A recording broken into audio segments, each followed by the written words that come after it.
Here's another interesting question that I've been kind of pondering. Nicki Minaj is supposedly married to her boyfriend. Right.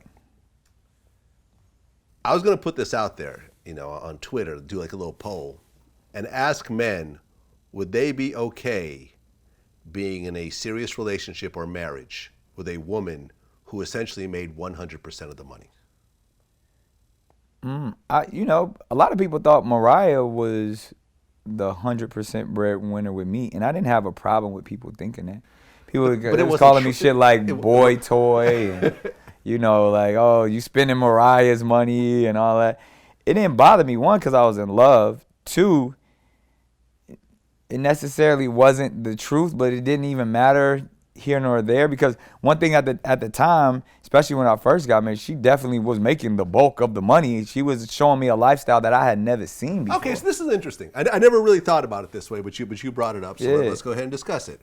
So when you and Mariah got together, you were making way less money. Way less. And she was still riding high. Right.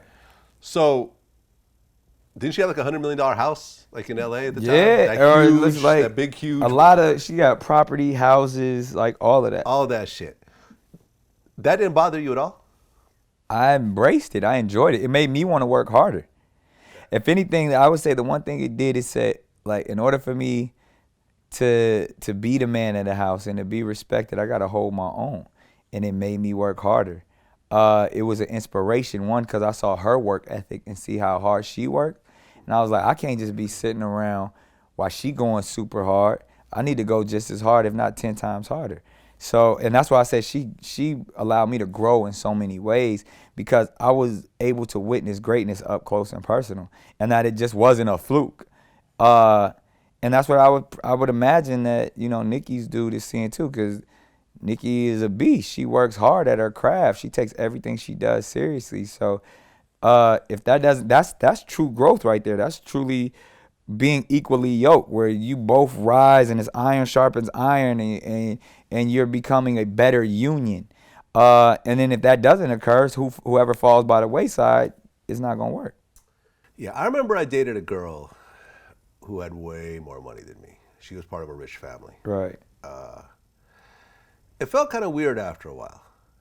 As a man, this is probably me being sexist and so forth, it felt weird having a woman pay for me and me feeling like I'm not the one that's really driving the financial part of this relationship. Yeah, felt weird. Felt weird. I could definitely see that. I have that even within the marriage early on and stuff. I never, like, I would always pay for dinner. I would always, like, all of the things that I could control directly, I would make sure that I took care of them, because it would just to get rid of that weird feeling.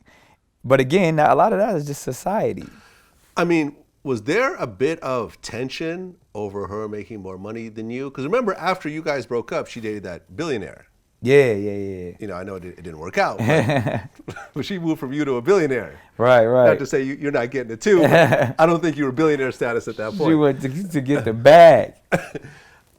Because there is, I feel that there's dynamics in a male-female relationship, and a lot of times a man, you could say, gets away with certain things or is able to do certain things because he is the breadwinner. When the woman becomes the breadwinner, does that shift things? Is there a respect level that starts to teeter a little bit? I believe so. I don't, again, like, it goes back to the golden rule. He who has the gold makes the rules. So I think people use, I never heard that before. The golden rule. He who has the gold makes the rules. I mean, that's. Yeah, no, I feel you. So when you look at someone like Oprah, I'm pretty sure she controls her relationship. Yeah, Stedman and she's been rocking with Stedman for a long time. We don't hear Stedman talk.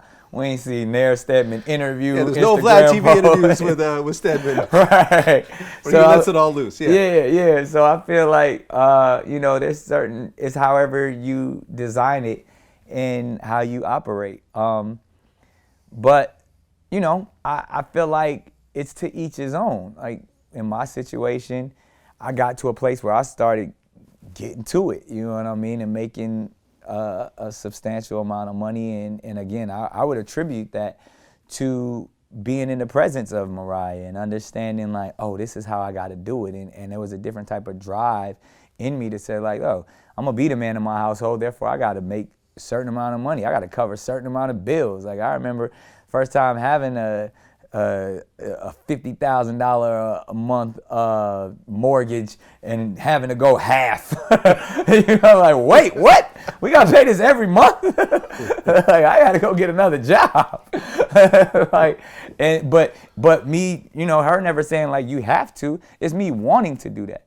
And you know, that being one of our properties, you know what I mean? Like those type of concepts, you like, yo, like if we really gonna be about this life, we really gotta get to it. And hustle. that was motivation.